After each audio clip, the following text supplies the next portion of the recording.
niat yang benar karena Allah, bukan sekedar menghasilkan produk pengetahuan yang bermaslahat, namun juga menghadirkan percepatan ilmu yang dahsyat.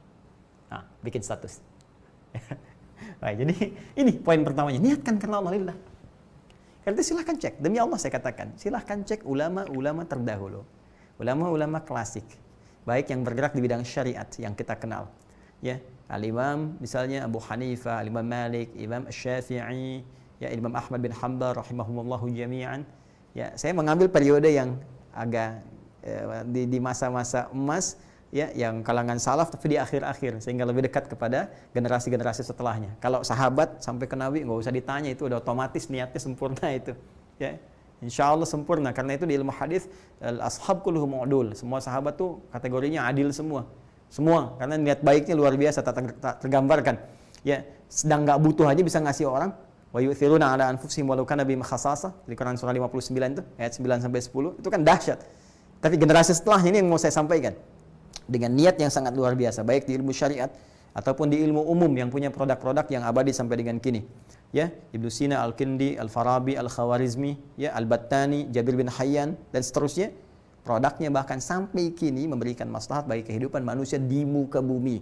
Apa yang mereka lakukan sejak awal ini membangun semua persepsi ilmunya didasari dengan niat yang tertancap kuat, mengakar di jiwa mereka, menjulang ke langit, yang mereka niatkan hanya untuk Allah saja, untuk ibadah. Ini keperluannya. Jangan takut ya, kalau niat kita sudah ibadah, dunia pasti ikut. Tidak sebaliknya.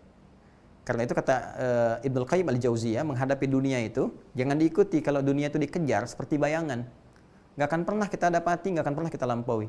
Ayo besok kalau nggak percaya kejar bayangan tuh, balapan lari sama bayangan. Anda capek sendiri, ya. Maka bagaimana caranya? Berbalik. Tinggalkan, maka bayangan akan mengikuti. Pun demikian, ketika kita niatkan semua apa yang kita kerjakan dari pengetahuan sejak mulai di bangku sekolah, niatkan lillah, niatkan untuk berkhidmat dalam kebaikan. Niat karena Allah itu satu, punya nilai ibadah, yang kedua punya nilai-nilai kebaikan. Nanti Allah akan bimbing ilmu kita menjadi maslahat, jadi manfaat.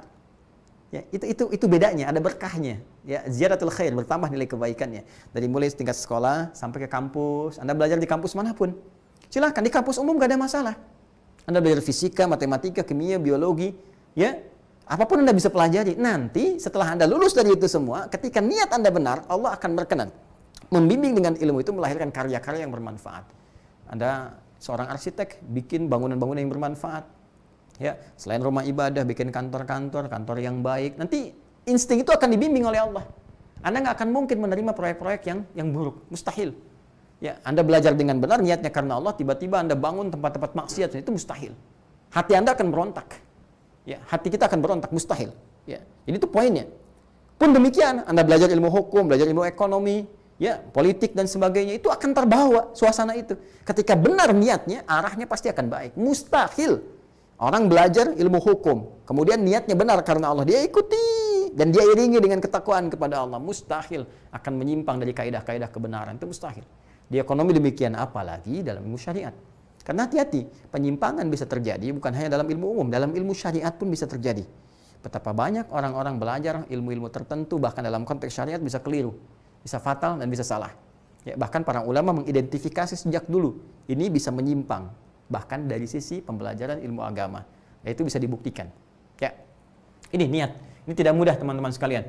Ya, bahkan saya juga mohon didoakan ya.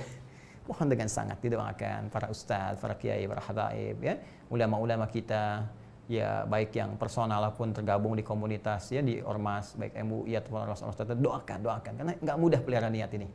Jadi antara manusia-manusia, insan beriman yang dihisab di hari kiamat, yang di awal-awal, 3 golongan utama itu banyak masuk neraka.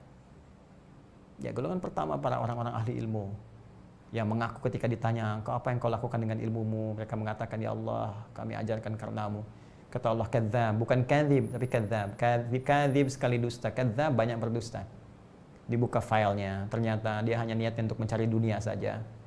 Ngajar, untuk cari popularitas. Kalau sekarang di dunia banyak ingin cari subscriber saja. Kan? Ingin cari penghasilan dunia. Kalau dulu orang cari amplop macam-macam, sekarang pengennya ya dapat penghasilan dari YouTube, dari apa, dari macam-macam, niatnya sudah ke dunia. Baik ya. Nah, secara kaidah kalau keduniaan itu pilihan, ya. Tapi kaidah akhirat ketika semua difokuskan ke dunia, akhiratnya nggak dapat.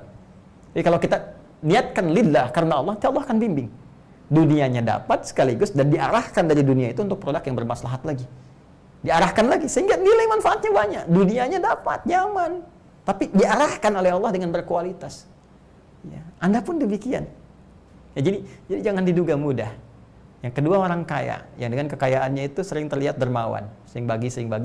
Ditanya, apa yang kamu kerjakan dengan harta yang kau bagikan itu? Mereka berkata, lillah karenamu ya Allah. Kata Allah, bohong, kadzab kamu. Buka filenya, ternyata niatnya untuk riya. Ya, pengen diketahui orang, pengen catat dan sebagai orang dermawan. Ya, demikian. Yang ketiga, orang-orang yang tampil berani, membela, tampil seakan-akan orang hebat, ahli kebenaran. Ditanya, kenapa engkau kerjakan, untuk apa? Dia katakan, lillah, untukmu ya Allah. Kata Allah, kadzab, bohong. Ya, engkau hanya ingin dikenal sebagai orang pahlawan, sebagai orang hebat, sebagai orang begini, nggak ada kamu kepentingan akhiratnya. Akhirnya, apa yang dikerjakan di dunia itu tidak punya nilai akhirat. Ketika kosong akhirat, nggak mungkin masuk surga. Berat, apalagi timbangan dosanya tak terukur, maka mesti dicuci di tempat yang sangat menakutkan, mengerikan. Ya, yaitu neraka. Dan sering-seringlah baca ayat tentang neraka, supaya kita bisa menghindarinya. Hudzaifah al-Yamani itu sahabat yang sangat luar biasa, selalu berpikir ya terbalik, antitesis dari teman-teman yang lainnya. Jadi kalau orang bertanya surga, beliau tanya paradoks, tanya tentang neraka. Orang tanya tentang nikmat kubur, beliau tanya tentang siksa kubur. Sehingga sahabat-sahabat berkata, ya kamu ini gimana sih?